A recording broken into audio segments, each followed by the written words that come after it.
आपल्या राज्याचे मुख्यमंत्री आदरणीय लोकप्रिय माननीय देवेंद्रजी फडणवीस साहेबांच्या वाढदिवसानिमित्त आज आपल्या जवळ तालुक्यामध्ये रक्तदान शिबिर आयोजित केलेलं होतं।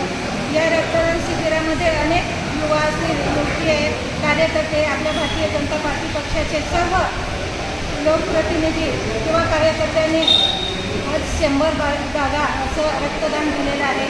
आणि रक्तदान हे सर्वश्रेष्ठ दान असं आपण त्यांचं एक आपल्या राज्य मुख्यमंत्र्यांचं एक ध्येय होते की हे रक्तदान हे आज बघितलं तर रक्तदान आपल्याला कुठे मिळत नसतं। ते दान केल्यानंतर आपण आपल्या गोरगरीब जनतेचा जीव वाचवू शकतो आणि त्यांनी हा अतिशय उद्देश डोळ्यासमोर घेऊन गोरगरिबांना रक्तदान कसं मोफत मिळेल आणि लवकरात लवकर मिळून त्यांचं कसं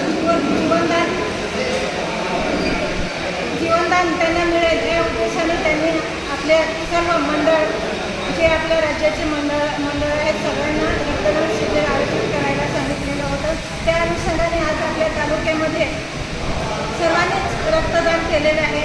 खरंच असे आपल्या राज्याचे मुख्यमंत्री आपल्याला वारंवार मिळावं, ज्यांनी आपल्या गोरगरीब असतील, सामान्य जनता असेल किंवा आपल्या राज्याचे जनता यांच्यासाठी अनेक विकासात्मक कामं असतील किंवा त्यांना काय आजच्या स्थितीमध्ये काय गरजेचे आहे ह्या अनुषंगाने त्यांचा विकास कसा होईल हे लोकहिताचे कामं केलेले आहेत। आणि या लोकहिताचे कामाच्या माध्यमातून किंवा योजनेच्या माध्यमातून आज अनेक जनतेचा विकास झालेला आहे। गोरगरीब जनता आज आपले आर्थिक सोर्स वाढवून किंवा रोजगाराच्या संधी त्यांना उपलब्ध करून दिलेल्या आहेत। असेच लोकप्रिय आपल्याला मुख्यमंत्री वारंवार मिळावेच हीच ईश्वरचरणी प्रार्थना करते। आज त्यांच्या वाढदिवसानिमित्त उदंड आयुष्य लाभो हीच प्रार्थना।